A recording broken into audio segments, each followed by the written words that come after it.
안녕하십니까. 오늘 고등서 교회 이야기 지난 시간에 이어서 계속 하도록 하겠습니다. 지금 코로나가 점점 또 확진자가 많아지는 가운데 여러분 건강 잘 유의하시고 지내시기를 바랍니다.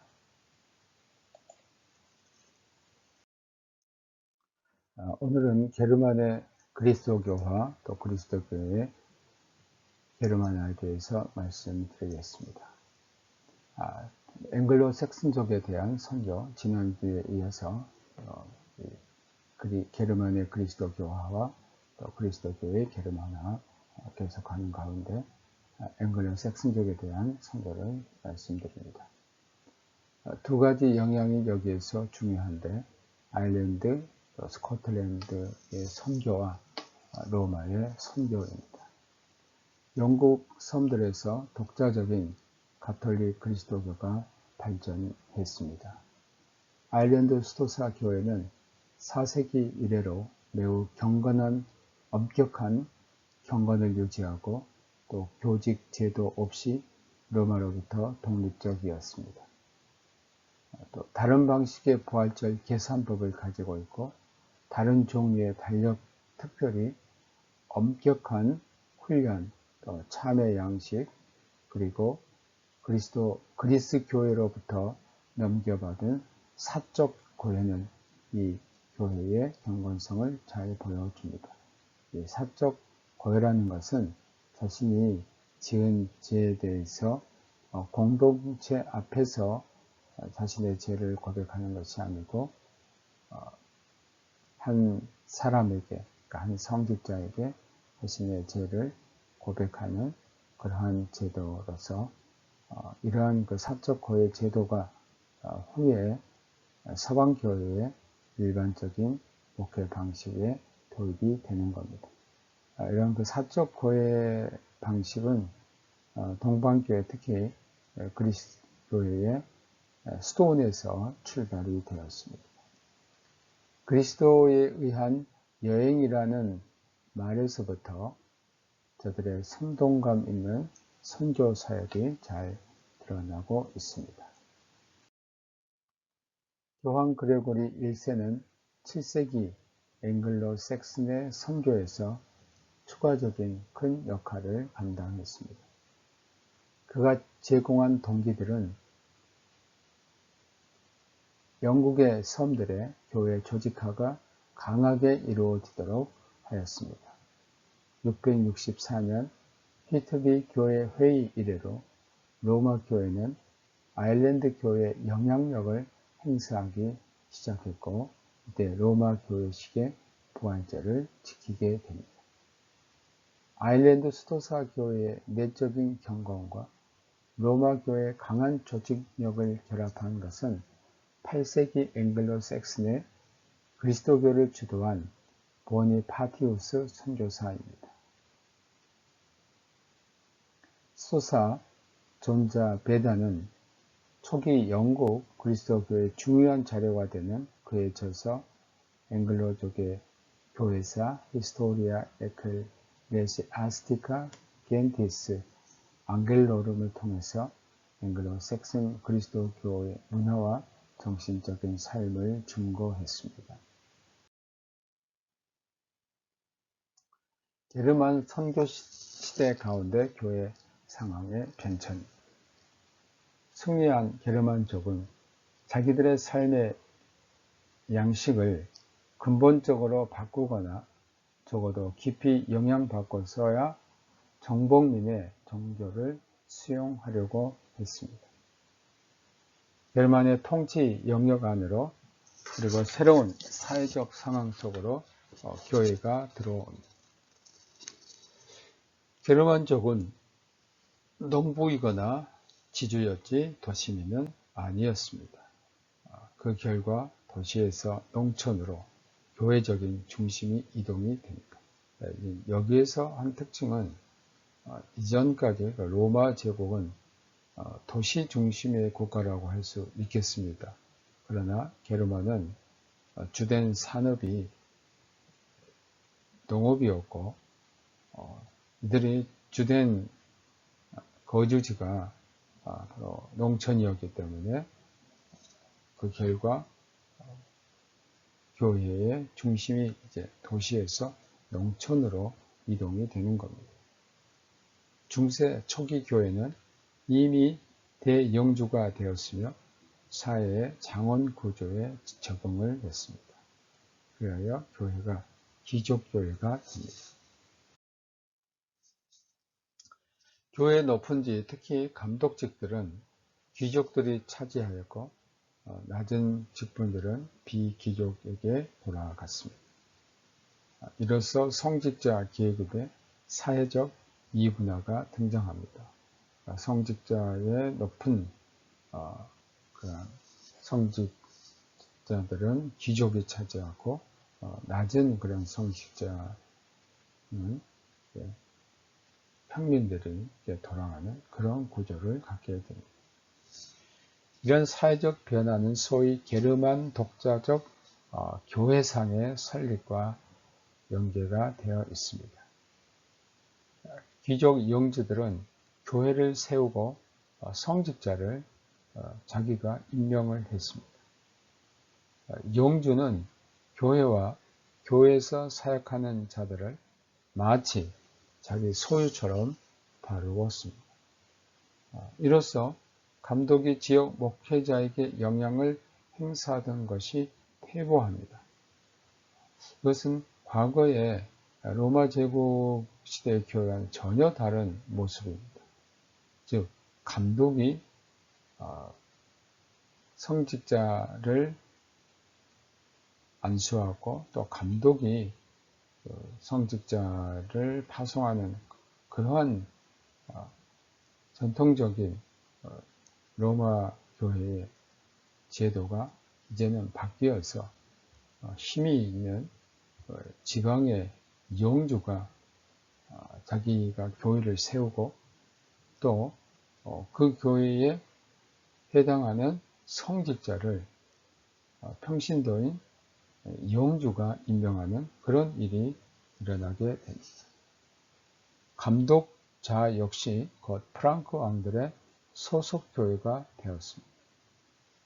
그들은 제국회의를 소집하고 주교자의 배정에 대한 결정도 했습니다. 수도원 역시 귀족 영주들에게 예속이 됩니다. 영적 계급과 세속적 계급과의 이와 같은 밀접한 연계는 게르만의 통치권 이해와 맞아 떨어집니다.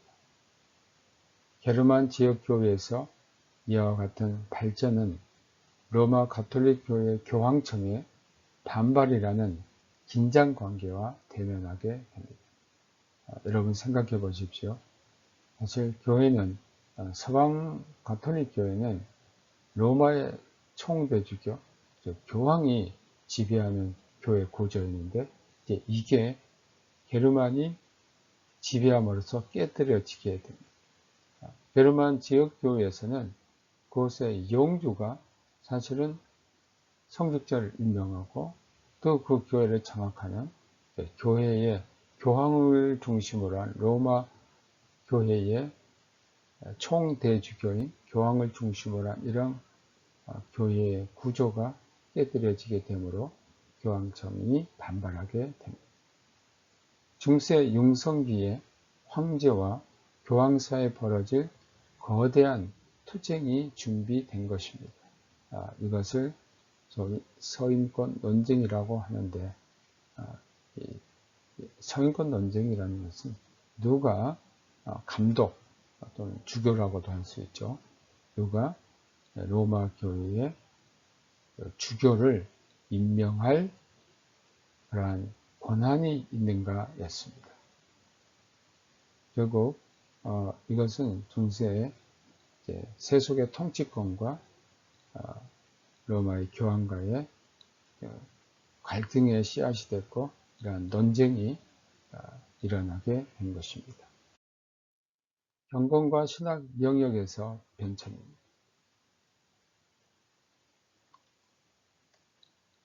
게르만의 종교적 관념은 게르만족이 그리스도교 신앙과 만날 때에 영향을 미쳤습니다. 게르만적인 인간은 신성 앞에 친밀한 관계로 서 있습니다. 이러한 관계를 게르만 종교의 두 본질적 특징이 잘 표현합니다.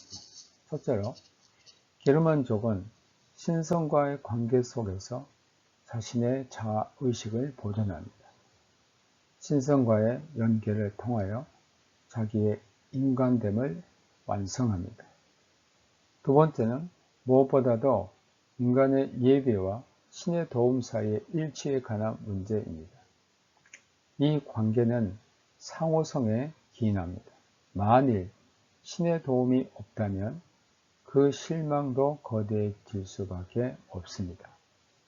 그러면 인간은 어둡고 복잡한 운명의 힘들의 건너편에 선 자신을 봅니다. 부활하시고 죽음을 이기신 그리스도는 게르만 사람들에게 마귀와 악령의 대적자로 소개가 되었습니다. 그는 운명의 힘에 언제나 승리하시는 주님이십니다. 그리스도의 이름을 건 투쟁에서 승리를 경험하는 것은 그리스도교로 개종하게 되는 주요 동기가 되었습니다. 삶의 적대 세력을 지배하고 그리고 위기 때 도와주시는 그리스도는 어거스틴의 재론과 은총론 이후 중세신학의 근본 주제였던 구원론적 신학을 전개했습니다. 사적 고의 확립도 이러한 신학적 경건의 배경에서 이해할 수 있습니다. 그리스 수도원의 바질의 영향으로 사적 고해는 6, 7세기가 지나는 동안 아일랜드 수도원 선교를 거쳐 영국과 프랑크 왕국에까지 이르렀습니다. 이것은 전체 민족을 위한 중요한 목회적 도구가 되었습니다. 이로 말미암아 개개인에게 죄에서 해방과 보속이 보장되었기 때문입니다. 여기에서 이제 보속이라는 것은 자신이 지은 죄에 대해서 형벌을 받지 않기 위해서 선행으로 그런 갚아주는 것을 뜻합니다. 그리스도교 경건은 게르만적 자연 숭배의 다양한 형태와 연결이 되었습니다. 인상적인 신뢰는 남부 토이트브루크 숲에 있는 유명한 외래석에 나타나 있습니다. 신에 대한 인간의 친밀한 관계성은 무엇보다도 상호 교환적인 법적인 관계였습니다. 그런 법적인 관계는 추종자의 신뢰와 인도자의 온화함에 있었고, 추종하는 신뢰는 명령을 순종하는 데서 드러났습니다. 율법의 선포와 봉사 정신은 그 근저에 자리하고 있었습니다. 신뢰가 깨질 때는 계약 관계 속에서 다양한 이행도에 합당하게 정해진 회개의식이 서로 교환될 수 있습니다. 또 죄에 대한 이해는 개인적인 관계에서 대상적인 물적 관계로 전환이 되었습니다. 다음으로 문화교육기관으로서 교회입니다. 모든 민족이 그리스도교로 개종하고 또 후에는 강제로 세례를 시행하였기에 그리스도교화는 종종 단지 외적인 형태가 되어버렸습니다.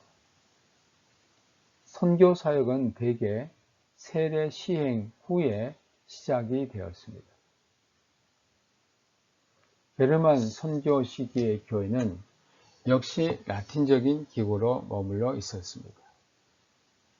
교회 공식 언어로서 라틴어는 문화적, 정신적 통일체를 형성했습니다. 이로써 교회는 중세의 그리스도교적인 몸 안에서 근본적인 의미를 확보할 수 있었습니다. 라틴식의 미사는 일반 공동체적인 낮은 수준에서부터 예배의식과 성직 계급을 분리했습니다. 성직자와 평신도라는 이중주의는 전체 중세교회 역사에 드러나 있습니다. 또 수도원이 교육의 중심지로 자리를 잡게 되었고 시가집들을 통해 고대의 지식이 수집이 되었습니다. 그 예로 세빌리아의 이시도르 대주교의 작품을 들 수가 있습니다. 이것은 고대 저술가에서 발췌한 것들을 모아 중세 6세기에까지 영향을 끼쳤습니다.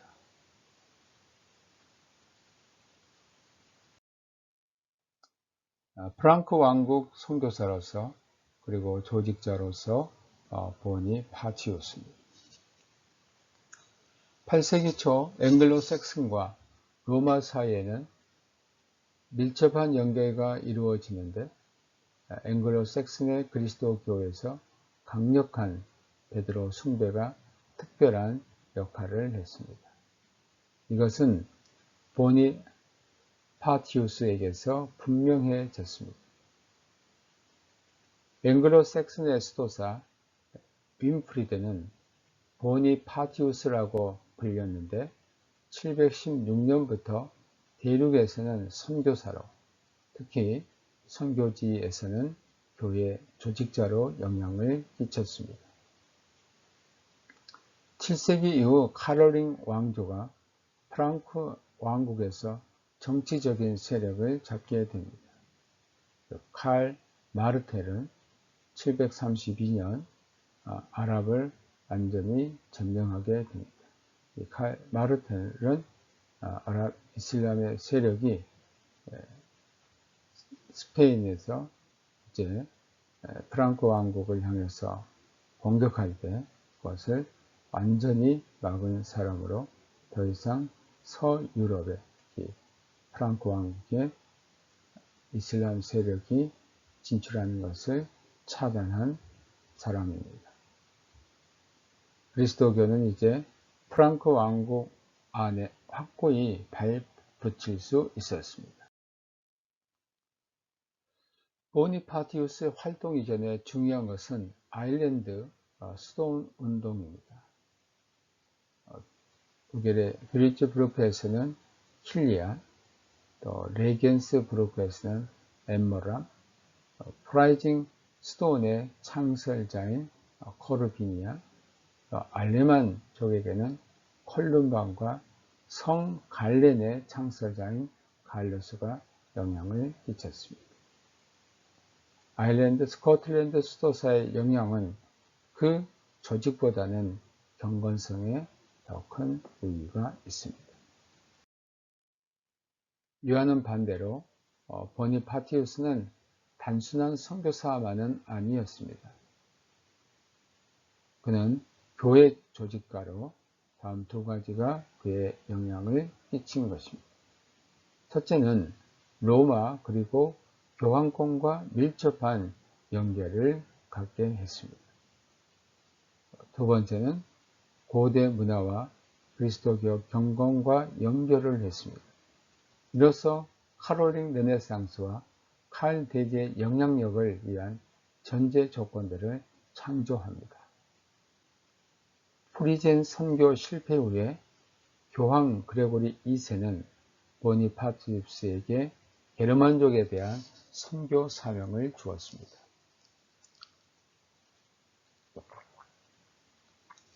두 번째 로마 여행 때 보니파티우스는 교황에게 복종의 맹세를 하고 나서 교회 조직가로서 723년에서 732년간 특히 헤센과 튜링겐에서 교회 조직가로 활동하였습니다. 그레고리 3세는 그가 세 번째로 로마를 방문했을 때 732년에 대주교직을 수여합니다. 이로써 그는 주교자를 설립하거나 구성할 수 있는 자격을 지니게 됩니다. 잘스부르크, 레겐스부르크, 또 프라이징, 그리고 파사우는 새로 개편이 되었고 이때 아이슈테트 주교자가 설립이 되었습니다. 칼 마르텔이 사망한 후 그의 아들들인 칼만과 피피는 보니파티우스의 교회 조직적 의의를 인정했습니다. 피핀이 751년 프랑크의 왕위에 오릅니다. 보니파티우스는 죽을 때까지 마인츠 주교자에서 살았는데 마인츠는 그가 세운 풀다 수도원과 매우 밀접한 곳입니다. 그는 풀다 대성당에 안장이 되었는데 754년 재차 진행된 프리젠 선교 때에 타살을 당했습니다. 교황청과 프랑크 왕국의 동맹입니다. 교황권이 콘스탄티노플로부터 점진적으로 분리하게 된 요인들은 다음과 같습니다. 첫 번째는 동방과 서방의 교리적인 대립입니다. 이것은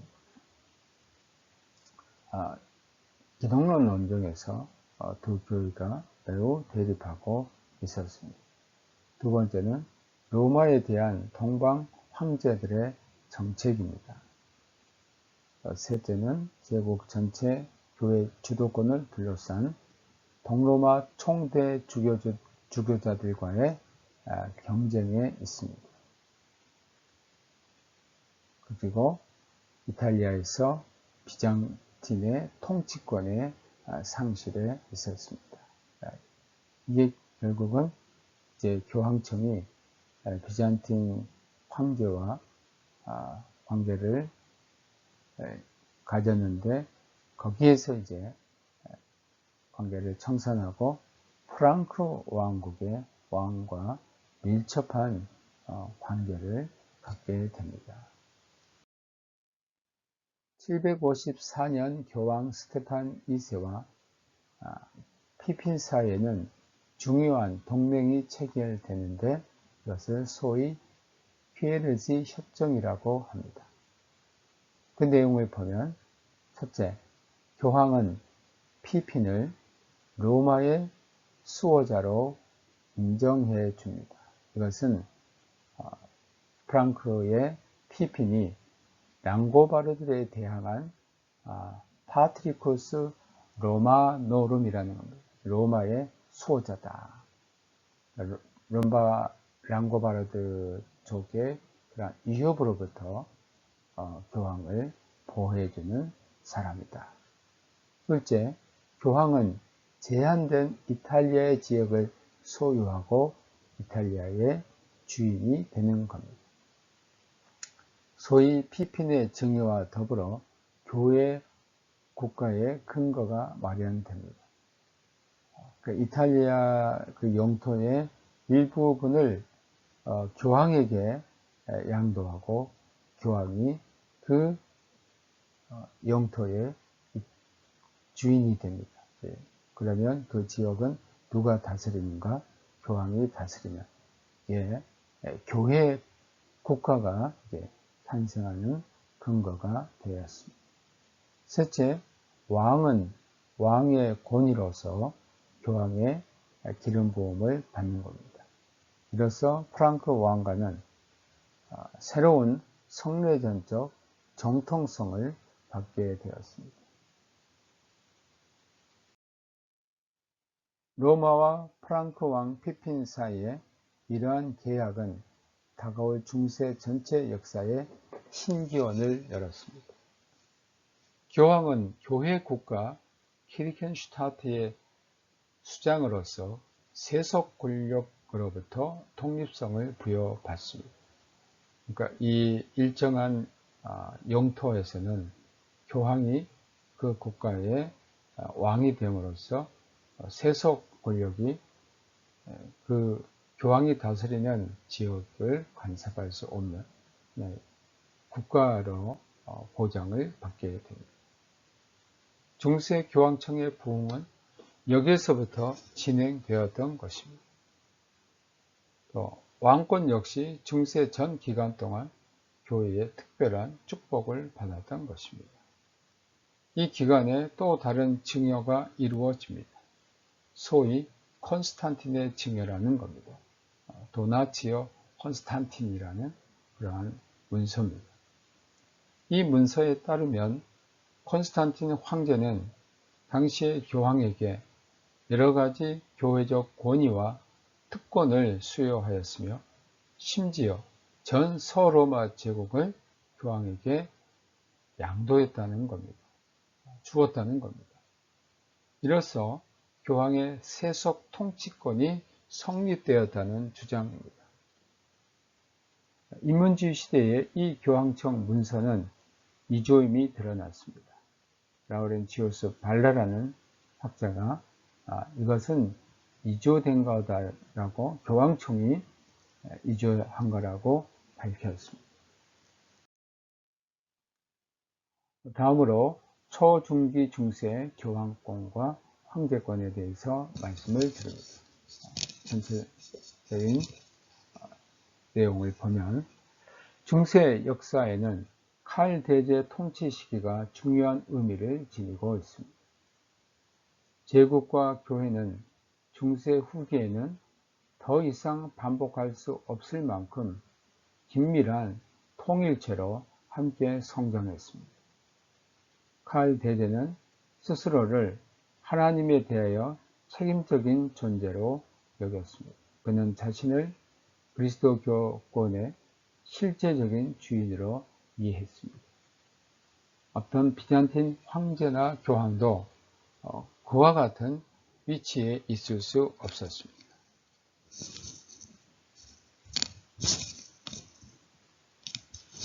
칼 대제는 교황을 그리스도교 사도적인 전통의 수호자로 그리고 통일의 상징으로 존중해 주었습니다. 그러나 그는 자기 제국 내 교회를 하나님께서 직접 맡겨주신 것으로 인식하고 다스렸습니다. 칼 대제가 죽은 후에 카롤링 왕국은 급속히 해체가 되었습니다.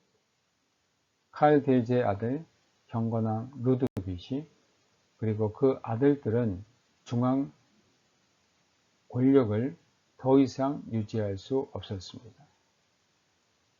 귀족과 감독들은 점점 더 강력해졌고 정치에 뒤이어서 경제적인 쇠락이 몰려왔습니다. 칼 대제 시절에는 제국과 함께 그처럼 성장하였던 교회는 이제 어떻게 되어야 할까라는 문제가 생기게 됐습니다. 만일 교회가 정치적, 경제적으로 이제는 더 이상 통일적인 보호를 받지 못하게 된다면 어떡할까?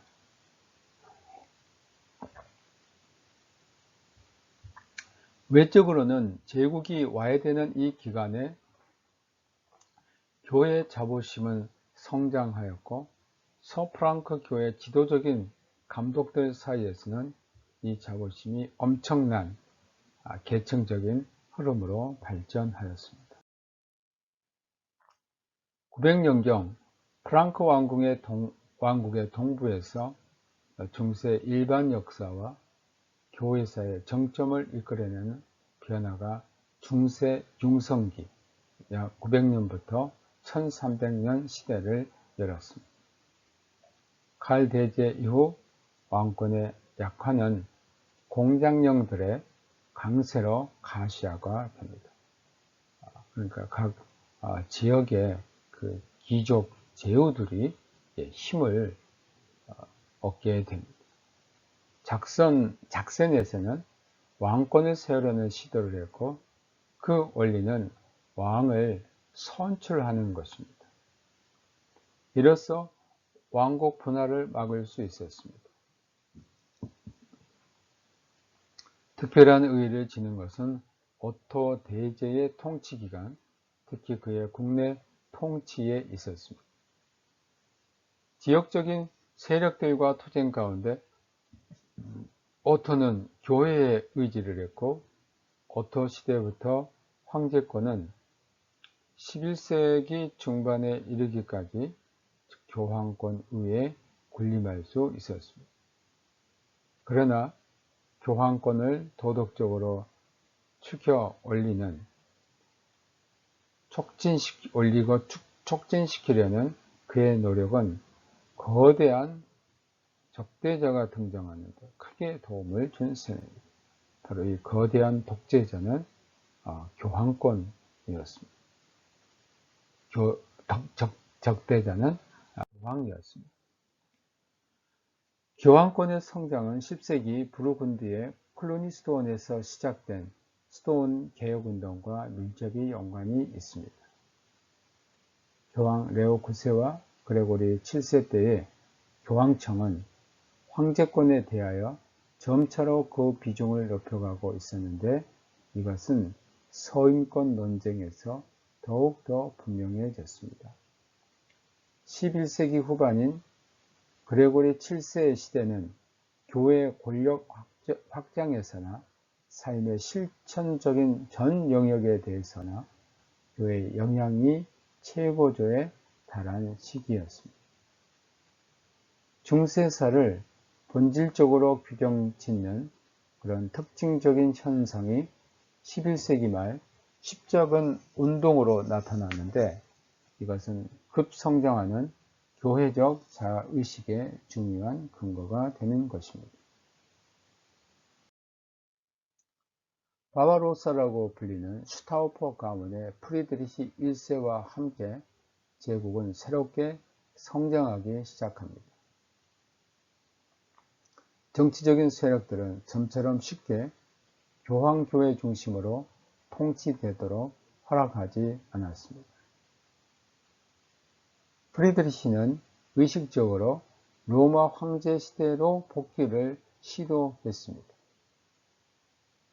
바바로사의 통치 시대는 총체적으로 황제권이 빛난 시대였습니다.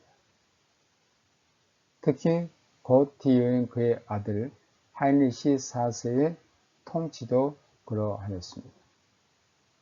그의 이른 죽음으로 인하여 황제권과 교황권의 관계는 근본부터 뒤바뀌게 됩니다.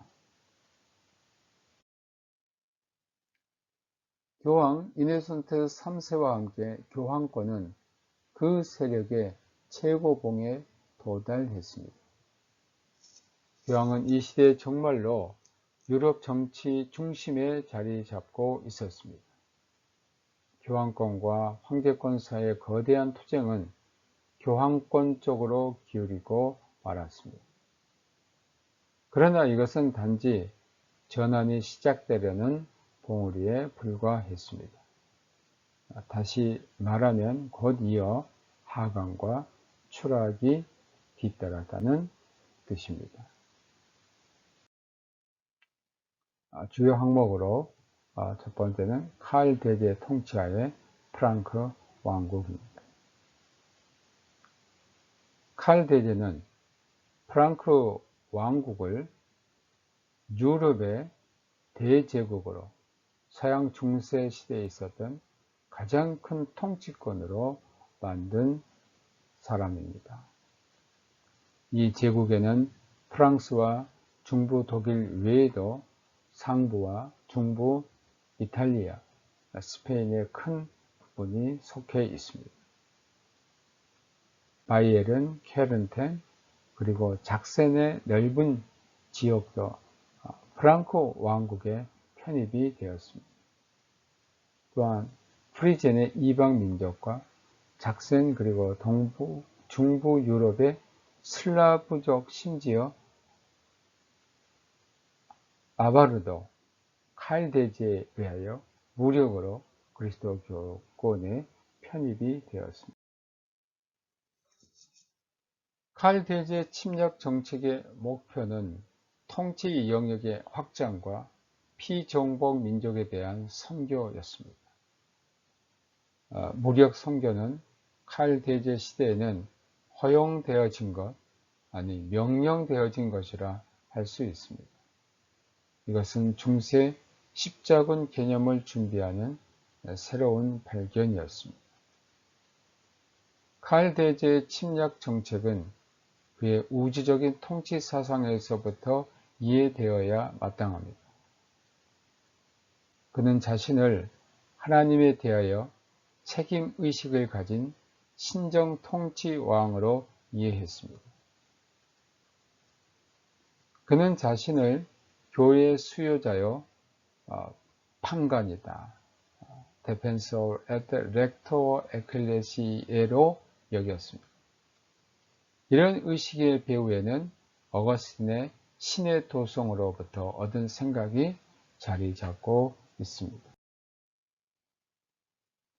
무력을 쓰는 선교는 특별히 작센 지역에서 두드러집니다.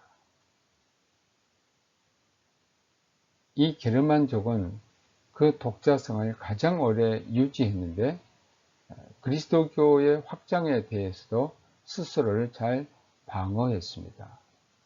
그러니까 이 작센족은 끝까지 그리스도교를 받아들이지 않았고 또 매우 강력했던 겁니다. 그래서 이 프랑크족의 왕인 칼이 이 작센족과의 아주 힘든 전쟁을 하게 되고 772년부터 작센 전쟁이 시작됐고 776년부터 엄청난 대중 세례가 시작이 됩니다. 칼의 이러한 정복 목적은 그리스도교화에 있었습니다. 그러니까 그리스도교를 믿지 않는 이웃 게르만 종족들을 정복하고 그들에게 무력으로 그들을 진압하고 또 그들에게 개종을 강제적으로 하는 이러한 일을 칼 대제는 시행을 했습니다. 비두킨트 아래 프랑크에 대한 강력한 저항이 시작이 되었습니다. 결국 비두킨트는 785년 프랑크와 평화협정을 체결했습니다. 그리고 나서 다시 프랑크 통치에 반대하는 심각한 봉기가 일어났습니다. 프랑크가 사용한 마지막 무력 행위는 수천 명을 작센에서 프랑크 왕국으로 유배를 보내는 것이었습니다. 9세기 초에 작센은 실제적으로 무릎을 꿇었고 작센 지역에는 브레멘, 베르등, 민덴, 뮌스터, 파더본 그리고 오스나브르크 주교자가 설치가 됩니다. 카롤링 르네상스입니다. 칼 대제 시대에는 교회적이고 문화 정신적인 생활에 있어서 향상이 있었습니다. 로마 황제라는 통치 의식 안에서 칼 대제는 자기의 제국 안에 고대 문화를 복고하려고 했습니다. 칼 대제는 저명한 학자들을 궁정으로 소집하여 계획에 따라 아켄에 있는 궁정 학교를 설립합니다. 대부분 외부에서 영입된 저명한 학자들은 다음과 같습니다. 아이퀸은 앵글로 섹슨족 출신으로 칼 대제의 고문이었고 궁정학교 교장입니다. 파울루스 디아코누스는 랑고바르드족 출신이고 몽테 카시노 출신의 베네딕트파 수도사입니다. 그는 랑고바르드 역사를 저술했습니다. 또 마인가우 출신의 아인하르트는 칼 대제 영향에 관한 가장 중요한 자료를 기술했는데 중요한 작품은 칼 대제의 생애 비타 카롤리 마그니입니다. 칼 대제는 중세 교회 문화에 소속을 놓았습니다. 스토온에 대한 경제 촉진 계획을 수행하여서 스토온이 중요한 문화적, 정신적 중심지가 되게 한 겁니다. 또한 교회의 경제적 자립을 위해서 11조를 합법화했고 이것을 국가의 조세제도 했습니다. 그러므로 이 11조는 국민들이 교회를 위해서 내는 국가의 조세제도가 된 겁니다. 고대 로마식의 마을 교회들을 많이 건축했고 저명한 교회를 건축했는데 대표적인 것이 독일 아헨에 있는 대성당입니다. 칼 대제는 교회 생활뿐 아니라 교회 가르침까지도 자신의 책임 아래에 두었습니다. 그리하여 다음과 같은 교리 논쟁에 적극적으로 참여합니다. 첫째는 성상 숭배 논쟁입니다. 793년 마인강과 프랑크푸르트 회의에서 있었던 일입니다. 787년 니케아 제7차 에큐메니칼 공의에서 성상을 숭배하기로 결정한 것에 대해서 거부를 했습니다. 칼 대제는 성상 숭배에 반대해서 소위 칼 대제 문서 리브리 카롤린을 편찬했습니다. 편집자는 아마도 알킨이었을 겁니다. 두 번째는 칼은 소리 필리오케를 둘러싼 논쟁에서 이 용어가 신앙 고백에 포함되는데 결정적인 발언을 했습니다. 바로 809년 아헨 회의입니다. 필리오케의 논쟁은 어떤 거냐면 원래 뜻은 필리오는 아들입니다. 크게는 그리고 그러니까 성령은 아버지와 그리고 아들로부터 발현된다라는 그런 신앙 고백의 내용인데 이것에 대해서 동방교회는 원래의 문서에는 성령은 아버지로부터 되어 있는데 그것이 라틴어로 번역이 되면서 아버지와 아들로부터라는 아들로부터가 첨가되었던 겁니다. 여기에 대해서 동방교회는 강하게 거부를 했는데 칼은 바로 성령은 아버지와 아들로부터 발현된다는 것에 대해서 결정적인 그런 발언을 했습니다. 레오 3세 교황은 이것을 거부했습니다. 왜냐하면 원본에 이것은 그리스 원본에는 있지 않는데 라틴어로 번역되는 과정에서 첨가되었기 때문에 잘못되었다는 겁니다. 11세기 초에 이르러 이 추가 용어는 로마 예배 의식에 포함이 됐습니다. 셋째는 스페인 교회가 양자론적인 경향을 보이자 이에 대항하는 양자론 논쟁에서 칼 대제는 451년 칼케돈의 두 본성론 교리를 고수했습니다. 이 양자론이라는 것은 뭐냐면 기독론 논쟁에서 우리가 지난번 배웠습니다. 예수 그리스도는 하나님의 아들이 아니고 하나님의 양자다, 어독티어트 되었다는 그래서 이 양자론을 주장했던 사람들은 군주론적 독재론자로서 오직 하나님은 성부 하나님이시다라는 것을 주장했던 사람들로 예수 그리스도의 그런 하나님과 동일한 본질의 하나님이라는 것을 거부했던 그런 신학인데, 여기에서 스페인 교회가 양자론적인 그런 경향을 보이자 칼케돈 신조 451년 칼케돈에서는 예수 그리스도는 하나님과 동일한 분이시요, 또한 그는 하나님의 그 본성과 인간의 본성, 두 개의 본성을 지니고 계신 분이다.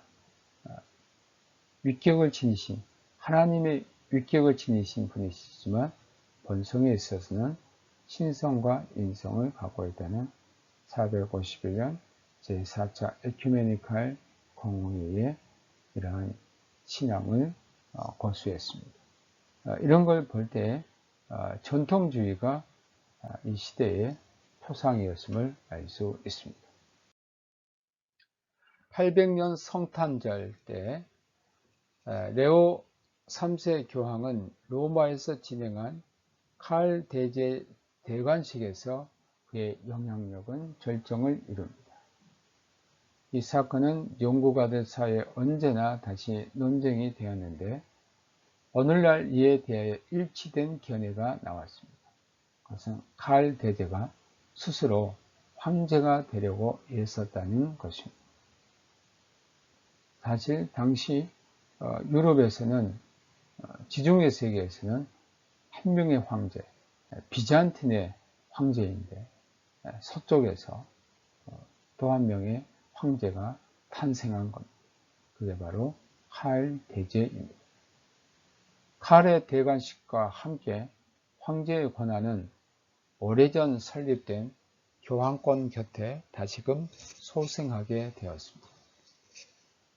교황이 황제에게 기름을 부은 것은 그 이후 시대에 매우 중요한 일이었습니다. 칼 대제의 통치 기간 중에는 물론 황제가 교회와 제국의 실제적인 주인입니다. 어쩔 수 없이 칼 대제는 비잔틴 황제와 더불어 황제 지위를 경쟁하는 입장에 서게 됩니다. 바로 두 황제의 문제입니다. 비잔틴의 황제는 오로지 지중해 세계에서는 한 명의 황제, 바로 비잔틴 황제가 있다라고 주장한 것에 대해 이제 제국의 서쪽의 프랑크 왕국에서 한 명의 황제가 교황에 의해서 교황에게 관을 받음으로 이것은 구약 시대에 왕이 되는 자에게 대제사장이 기름 부음을 하는 그런 의식과 비교할 수 있는데, 그 교황이 황제의 관을 줌으로써 새로운 황제가 등장하게 된 것입니다. 카롤링 제국의 몰락입니다. 843년 베르댕 조약에 의해서 통일된 제국은 프랑스, 이탈리아, 독일이라는 나라들로 갈라지게 됩니다. 노르만 바이킹족이 북쪽에서 밀려 들어왔고 남쪽에서는 사라센, 동쪽에서는 헝가리가 제국에 밀려오게 됩니다. 랭스테 주교구에는 9세기 중반 소위 위이시도르 문서라는 것이 등장합니다. 이것은 진짜 법령과 함께 거짓 교회 법령을 모은 문서인데 주교의 권위를 강조하고 국가 권력으로부터 주교의 독립성을 다룬 문서들입니다. 그 문서 목록 가운데 콘스탄틴의 증여도 발견이 되었습니다. 이 문서로 말미암아 교황의 교회 권력 강화 프로그램이 세워졌는데 주교들은 그 아래 무조건 복종하여야 했습니다. 니콜라우스 1세 교황은 이 프로그램에 근거하여 교회에서 교황청의 절대 권력을 대변했습니다. 그가 사망하고 나서 교황청의 지위는 추락했고 이탈리아 귀족들 사이에 정치 권력 투쟁이 시작이 됩니다. 즉 이탈리아 귀족들이 교황을 세우는데 자신들의 정파에서 교황을 세우는 그러한 투쟁이 시작이 됩니다. 9세기 후반부에는 비잔틴 교회의 성장과 슬라보에 대한 선교가 이루어집니다. 약 863년부터 메토디우스와 콘스탄틴, 키릴이 슬라브족에 대해서 선교를 했습니다. 슬라브 선교를 둘러싼 로마 교회와 논쟁은 867년 라틴 교회와 그리스 교회로 분열되는 결과를 낳게 됩니다. 이게 바로 포티우스 분열이라고 합니다.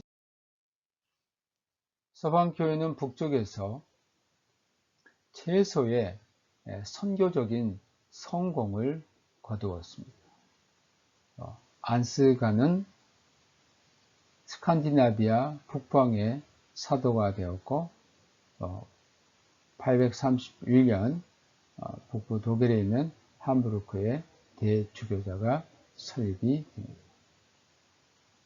스토온 주의에서는 아니 아내의 베네딕트 이 사람에게서 처음으로 스토온의 개혁 운동이 시작이 되었는데 베네딕트파의 규칙을 베네딕트 스토온의 규칙을 보편화하자는데 목표를 두었습니다. 스토온의 개혁 운동에서 항상 중요한 역할을 한 게 있습니다. 그것은 바로 베네딕트의 스토온의 그 규칙을 잘 지키고 보편화하는데 항상 스토온의 개혁 운동에 중요한 역할을 담당하게 됩니다. 오토 대제 치하의 동프랑크 왕국입니다.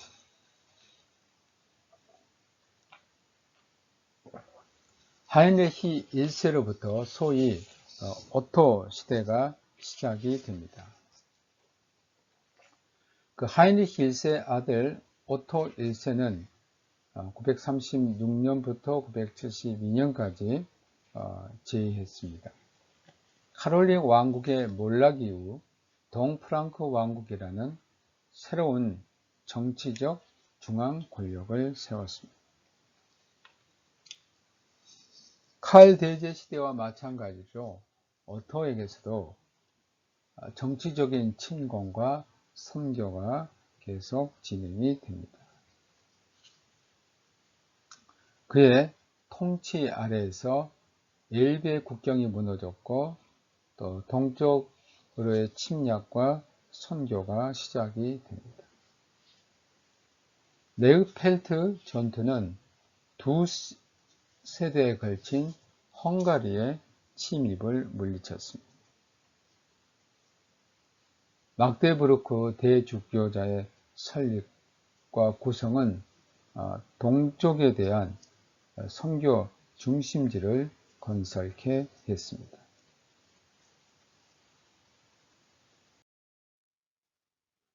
오토 대제의 의의는 특히 제국 내 통치에 있습니다. 지역 세력과 투쟁 가운데 그는 자신의 왕국이 교회 고위성직자, 주교, 그리고 대수도원의 원장에게 의지하도록 했습니다. 그는 저들에게 매우 특별한 우선권을 부여했고 그들의 소유를 증대시켜 주었고 특히 그들이 지방 영주로 승격하여 세속 권세와 영적 권세가 통일되도록 했습니다. 교회와 황제권의 이와 같은 밀착을 소위 오토 제국 교회 체제 또는 영적 군주제라고 부릅니다. 영주로서의 주교는 그 역할을 감당하는데 결국 교회적이고 신학적인 권한과 의무로 제한될 수밖에 없었고, 대신에 부제장이 중요한 역할을 감당하게 된 겁니다. 이 말은 무슨 말이냐면, 이제 오토가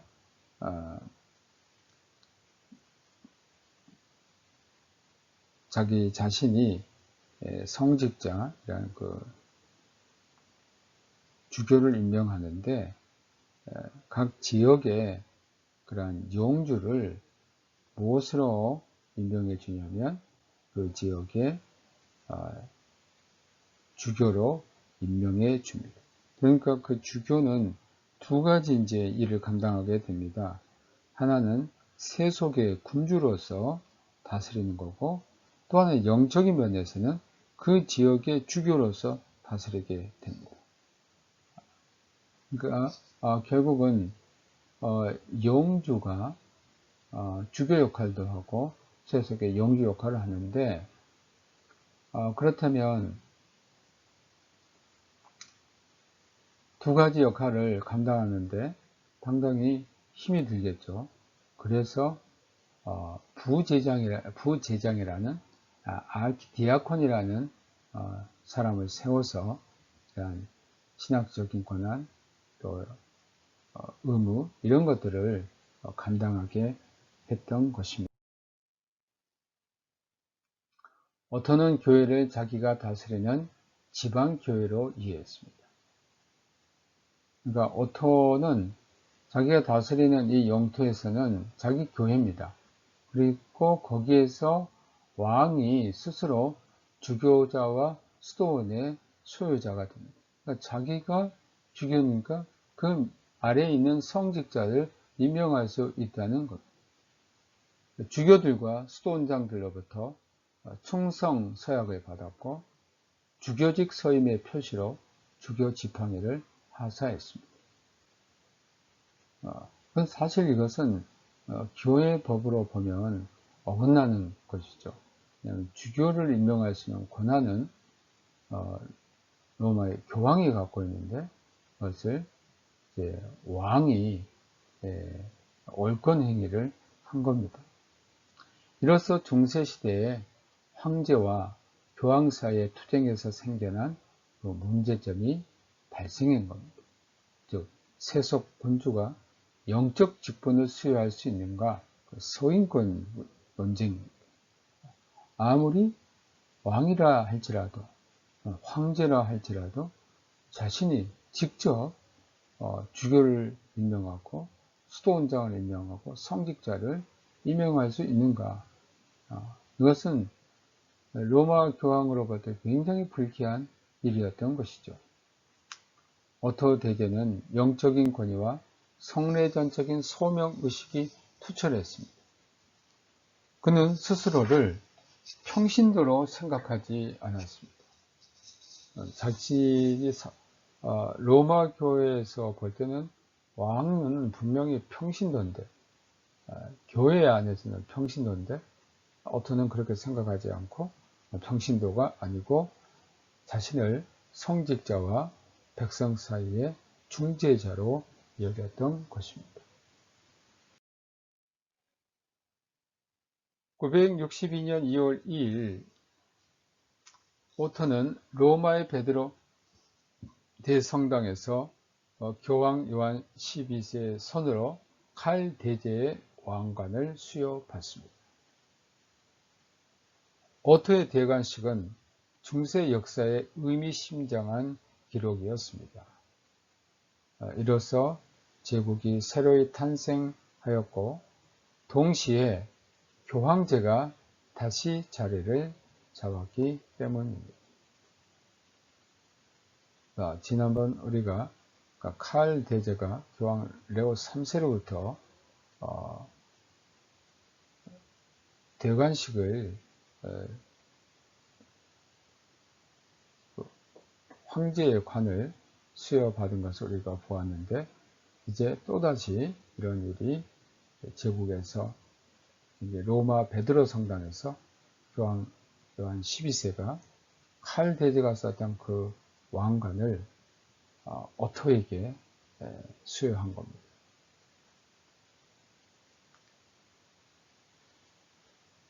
오토이란 대관식은 중세 역사의 의미심장한 기록이 됩니다. 이로써 제국이 새롭게 탄생했고 동시에 교황제가 다시 자리를 잡았기 때문입니다. 이제부터 황제에게 대관하는 자는 교황이어야만 한다는 것이 당연시 되었습니다. 황제권은 일종의 교회적인 권위가 되었으며 동시에 독일 왕국과 연결이 되었습니다. 여기까지 수업을 마치겠습니다. 여러분 건강하게 잘 지내시고 다음 주에 또 만나겠습니다. 안녕히 계십시오.